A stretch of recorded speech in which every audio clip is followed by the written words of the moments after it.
Hello, everybody, and welcome back to the 2016 One Nation Gamer Circuit Feature Tournament number 3. Today is day number 1, and we're about halfway through Group A. We're about to jump into the winner's match. And of course, in this next match, we will decide one player who's going to move on from Group A to the final day on Sunday. My name is TJ, once again joined by That's Admirable. It's been a day. It's been a day filled with Zoo so far. Admirable, yeah. I like to see Zoo. I know about some people who are like, well, whatever. Zoo makes for some fast games that are about the board, and that's why I like them. What have you thought about the day so far? Look, if you have to ask me what I think of aggro decks, you clearly have not been paying attention to anything I've said for the last 2.5 years of broadcasting Hearthstone. I love getting in there and getting busy. Argent Horse Rider, unfortunately, it's not fitting into these Zoo decks just because they have so many good Warlock 3-drops. Hashtag nerf Zoo a little bit.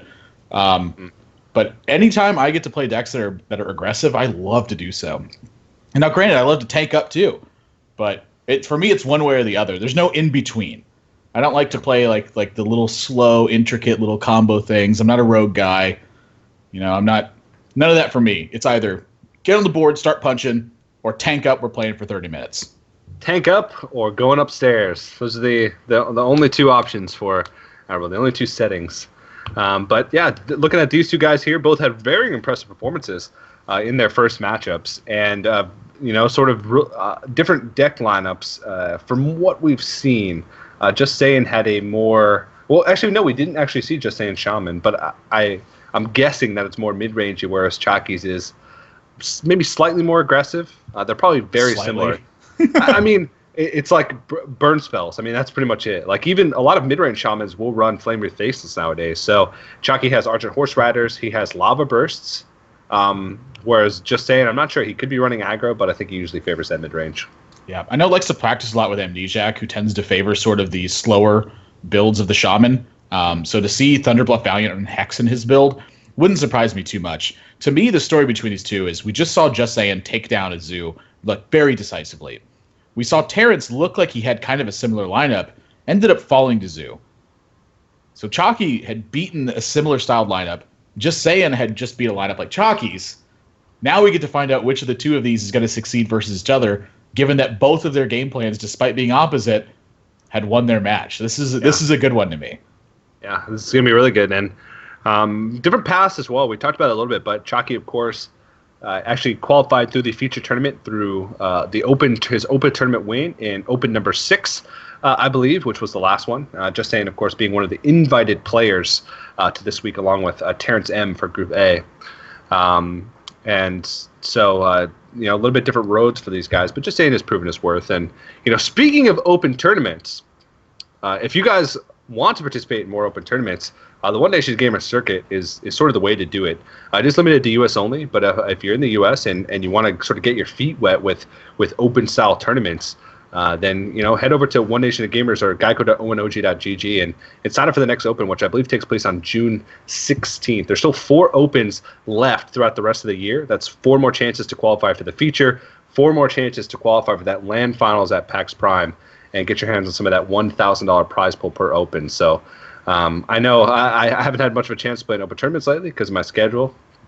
And I know that's Admirable has it because of his schedule as well. But Same. If we could, we would be competing a lot. The thing is if we compete in the Opens, it means we would win and we wouldn't cast.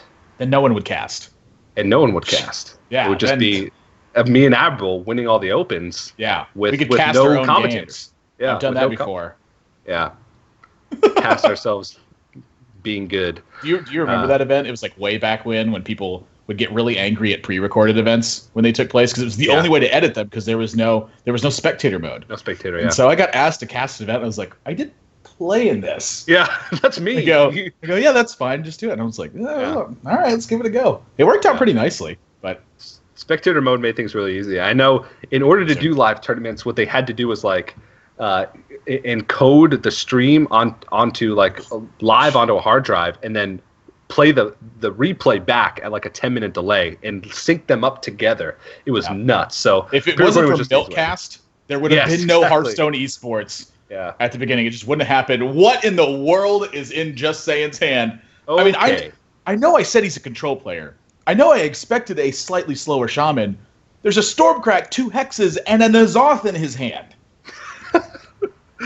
Well, this sort of reminds me of the deck that Tides of Time played in the prelims. He actually played it on stream, so a lot of people are familiar with it. Now we actually saw all 30 cards in the deck because it went to fatigue. He played like a N'Zoth slash Yogg slash. What is this? Yeah, this is it. This is the deck slash Elise with Chillmaw with no dragons. There's no dragons in this deck. Chillmaw is just ran because it's a taunt that gets brought back by N'Zoth. Now I'm just guessing here, but it's a pretty educated guess. There's not many dragons that you can run besides Azure Drake in this deck that would make much of a deal. So this is crazy. I know I've heard Amnesiac preaching a little bit about this list. He said to me that N'Zoth Control Shaman is good, and he thinks he has said that he thinks it's one of the better versions of Shaman, which I'm very surprised by.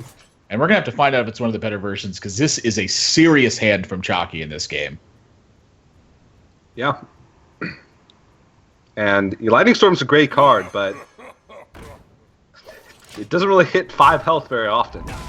So that Darkshire Councilman's gonna live for quite a while. The thing is, though, Halcyon the Ascended in combination with Elemental Destruction is a similar effect to Reno Jackson. And that a lot of times it heals you for full, especially against decks that are like Zoo Warlock, where they flood the board pretty often.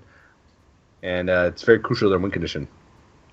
I mean, this is going to look like it's going to make it mighty rough for just saying here. This is a lot of action in Jockey's hand. Yeah.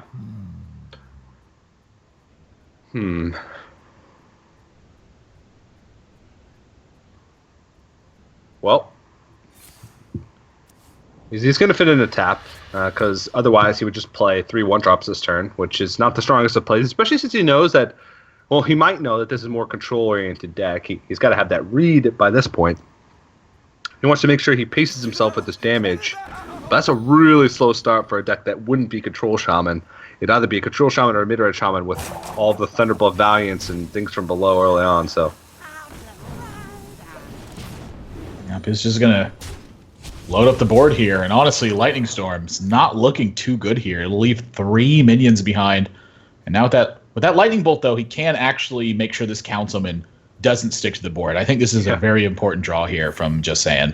Yeah, that not only would it leave those 3 minions behind, it would also buff the Darkshire Councilman by 2 if he didn't pick up that Lightning Bolt. So he's gonna be able to clear it off, and okay, Lava Shock ends up working a little bit better just because he can actually play things next turn. So a nice spot there by saying utilizes that coin to unlock his crystals for the next turn. But serious reload.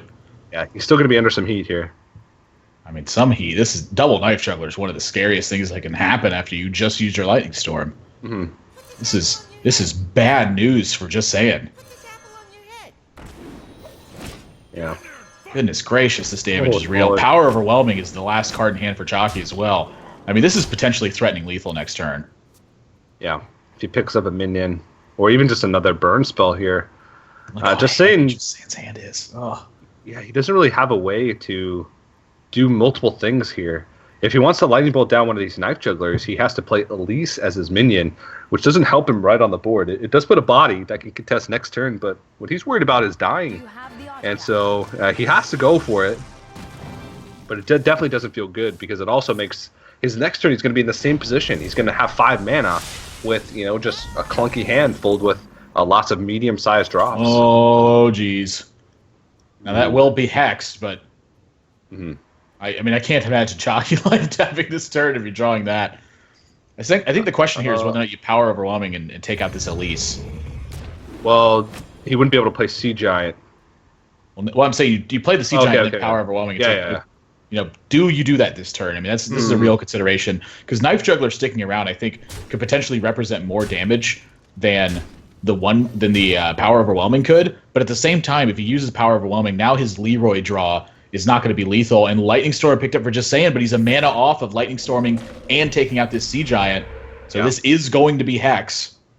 I think if he had gotten a taunt totem there, he would do it. He would have thought about Lightning Storming. And that's going to do it here. Power Overwhelming and the 4 damage on board is going to end this game.